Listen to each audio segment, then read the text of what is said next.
2 années après son ouverture, la patinoire d'Alès organisait dernièrement sa première compétition. De 6 à 15 ans, il n'était pas moins de 110 compétiteurs à s'affronter devant des juges attentifs mais aussi compréhensifs. On essaie d'être gentil quand même. Pour une première compétition, on note pas comme on devrait noter les patineurs. Alès Sport de Glace accueille pas moins de 200 licenciés, tous convertis à la structure sportive. Ce qui me plaît, c'est l'ambiance qu'il y a entre tous les patineurs. En plus, notre professeur qui s'appelle Sylvie, c'est un peu une maman pour tous, c'est-à-dire qu'elle nous explique. Avec elle, on arrive facilement à tout, avec des efforts, mais bon, c'est vraiment super. 2 ans que la patinoire existe, en termes de fréquentation, les chiffres sont top secrets. Il faut sans doute de la durée pour installer un tel équipement dans le paysage local. On est encore un endroit où les gens peuvent s'amuser, se retrouver.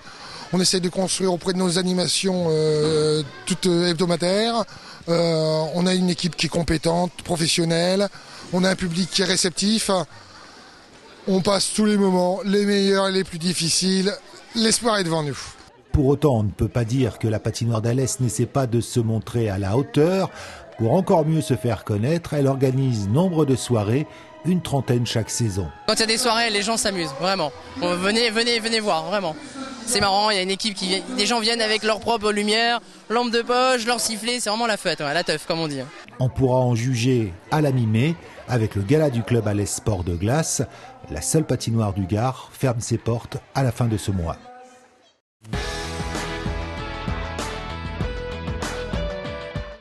Le 18 mars prochain, Max Roustan recevra à Paris de façon officielle la 4e fleur qui a été décernée à la ville d'Alès par le jury national. En guise de mise en bouche, Alès a accueilli le vendredi 27 février le jury interdépartemental, celui même qui décerne aux villes et villages de la région les premières, 2e et 3e fleurs. Près de 200 représentants des villes nominées se sont retrouvés dans l'enceinte du cratère, un lieu que la plupart découvraient, y compris ceux venus en voisin. Une dizaine de villes étaient à l'honneur, 7 recevaient leurs premières fleurs, 3 des Pyrénées-Orientales, Argelès-sur-Mer, Font-Romeu et Sorède, 2 de l'Hérault, Bédarieux et Marossan, et 2 communes gardoises, Tavel et Saint-Ambrois.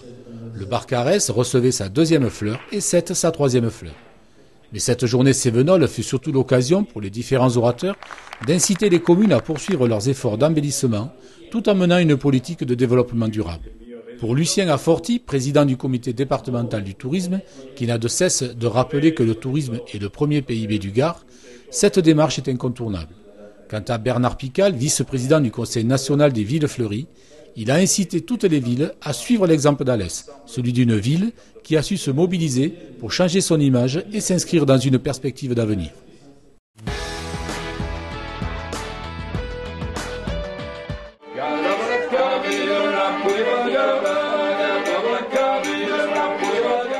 Comme beaucoup de gens ici, on a vécu la ville, on a aimé la ville. Moi j'ai aimé la ville quand j'étais beaucoup plus jeune, j'en ai bien profité. Puis à un moment c'est la saturation, donc voilà, il faut chercher autre chose. Et si au fond la vraie vérité était celle-là, celle de rapports simples, tout simplement humains. Une soirée entre amis autour d'un repas tout simple lui aussi, à échanger quelques menus propos autour de la vie du village. Valtres que nous avesse a mangiar, ma d'un cor vous aille demanda de tout me dire. Au castagnet de Massevene. Je suis né sur la commune de Mialet, j'y suis toujours vécu.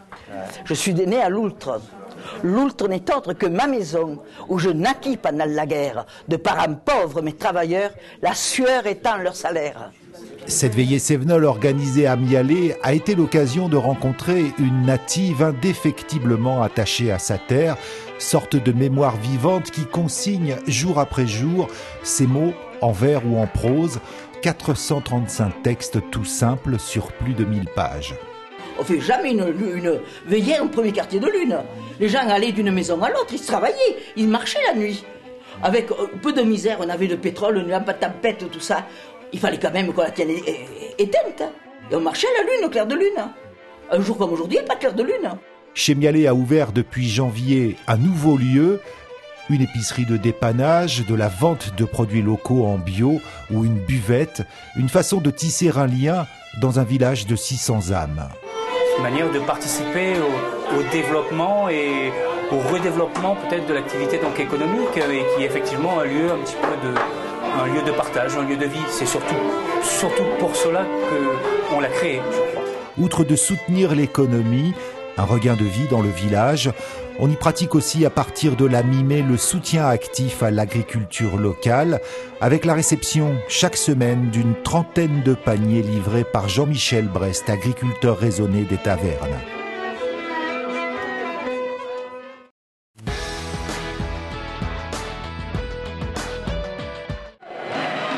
Au bout de 2h15 d'un combat acharné, les joueurs du CAC Volley ont offert un beau cadeau à leur contreur brésilien Fabrício Basta Doreto, qui fêtait samedi ses 25 ans. On vient d'une défaite contre Tourcoing. Ils ont pris l'équipe, ont trouvé le groupe. Ça, c'est très bien, la victoire contre Saint-Quentin. 3-2, c'est très bien. C'est le meilleur cadeau pour moi aujourd'hui. Un beau cadeau à leur fidèle public, également venu en nombre étreiner les nouvelles tribunes et qui n'a pas ménagé ses encouragements tout au long de la rencontre. Les tribunes, très bien. On est bien assis, ça fait beaucoup de place. Et le match, fantastique match et très bonne remontée de notre CAC. C'est super bien régalé. Les deux équipes se neutralisaient dans les deux premiers sets avant de disputer un tie-break sous haute pression qui n'allait durer que 17 minutes et à l'issue duquel le CAC empochait la victoire. Pour Luc Marquet, ses joueurs avaient à cœur de réagir dans ce derby de promu.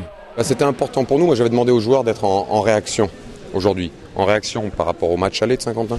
On avait perdu 3-1. En réaction par rapport à la défaite qu'on a eue en Coupe de France dimanche dernier. Et donc d'être là, d'aller au combat. Et on a vu ce soir des joueurs agressifs. Une fois encore, il a été beaucoup question de l'arbitrage dans une rencontre sous haute tension. Pour nous, c'est pas négatif, mais je ne sais pas ce qui est arrivé. Ils se sont trompés tout le temps. Pour nous, on était tranquilles. On a essayé de rester ensemble. Une situation que les Alésiens ont peut-être mieux gérée que les visiteurs pour enchaîner un deuxième succès consécutif. L'arbitrage, c'est pour moi, c'est pour le capitaine, laissez-le.